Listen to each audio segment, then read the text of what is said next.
Hello aspirants. आज का topic है राइटिंग टास्क 2।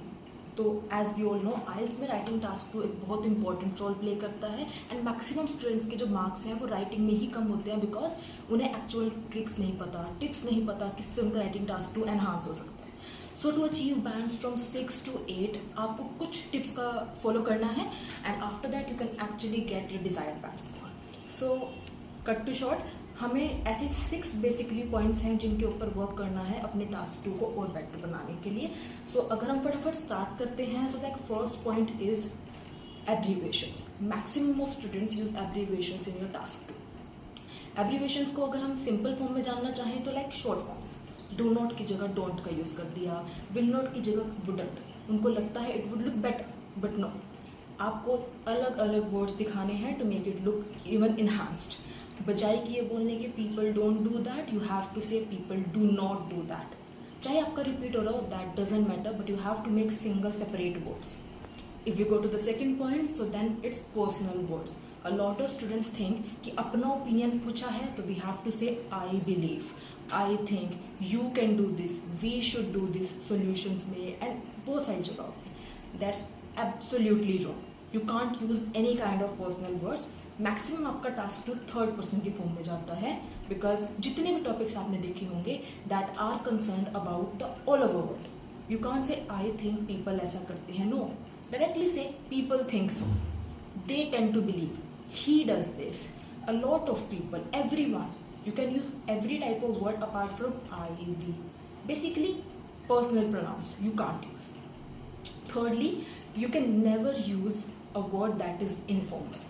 अब मैक्सिमम स्टूडेंट्स ऐसे हैं जिन्हें फॉर्मल इनफॉर्मल का इतना आइडिया ही नहीं है। ऐसे वर्ड्स जो आप स्पीकिंग में यूज़ करते हैं, बोलते हैं, बट उनका एक्चुअल इंग्लिश मतलब नहीं है, या फिर अगर हम इसको और ब्रीफली समझें तो वर्ड्स लाइक ऑल्सो, टू। हम जब इंग्लिश बोलते हैं we can use also and to at the end, but writing में because you have to make it formal, आप इसको सेंटेंस के बीच में तो यूज़ कर सकते हैं but you can't use them at the last. For example, you can say nowadays people also prefer to do different activities, but you can never say in a writing task 2 people prefer to do many activities also. You can never end a line with also and do. So these are kind of informal words. There are many more, you can absolutely check that. और अगर आपको चाहिए कि informal words के बारे में और information दी जाए, kindly comment, वो भी आपको बताया जाएगा। So moving to the fourth part, हमारी thesis. It's very important. Basically thesis होती क्या है? आपसे जब भी आप कोई क्वेश्चन पूछा जाता है and you are given a task, basically agree disagree का, बोथ व्यूज़ का, उसके लास्ट में they will ask you give your opinion and maximum बच्चों को ये लगता है कि कंक्लूजन में they will give their opinion, but no, आपको अपने इंट्रो में ही अपनी स्टेटमेंट को पैराफ्रेज करने के बाद you have to give your opinion. आपको बताना पड़ेगा कि whether you are going on the agree side और disagree side. Even if both views हैं, आप दोनों बताने वाले हो, बट उनमें से which one you prefer, so that वो स्टार्टिंग से ही क्लियर हो कि आपका टास्क किस बेस पे जा रहा है और उसी के थ्रू वो आपका टास्क चेक करेगा एंड देन कंक्लूजन पे भी चेक करेगा। एंड देन मैक्सिमम टाइम ऐसा देखा गया है, same pattern, same language, but because intro में क्लियर थी इन्फॉर्मेशन, दैट इज़ वाई आपका बैंड स्कोर एटलीस्ट 0.5 से 1 बैंड स्कोर का एनहांसमेंट जर्नली मिल जाती है। So that is one thing.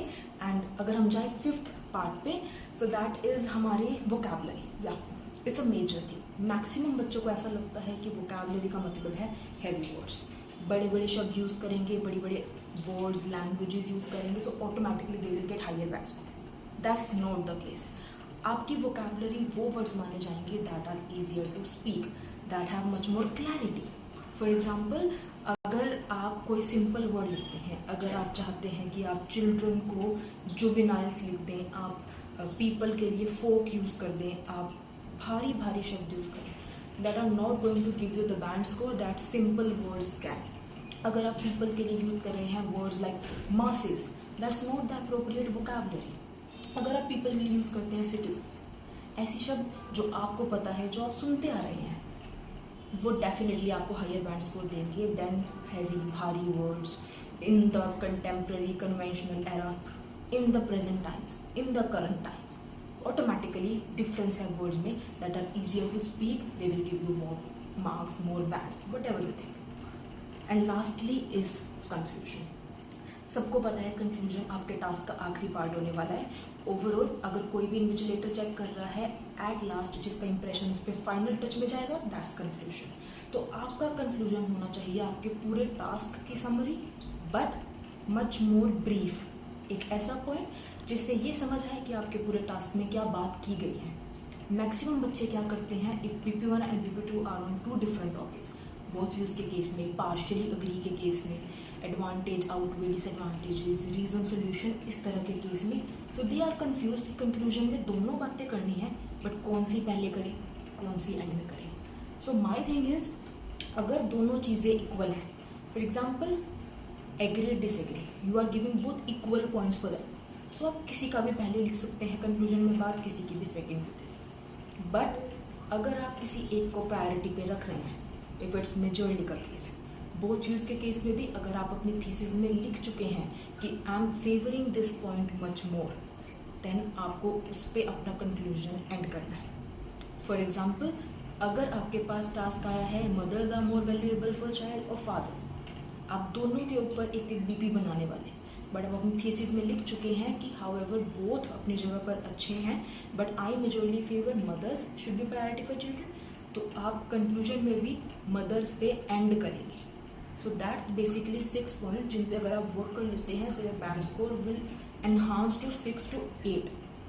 These are some of our results that have currently given their exam, and they have got like at least 7.5 band scores in their writing part, majorly in their writing part. So these are few tips that they have applied, and definitely अगर आप भी नहीं use कर सकते हैं, you will definitely see a great band score difference in your exam.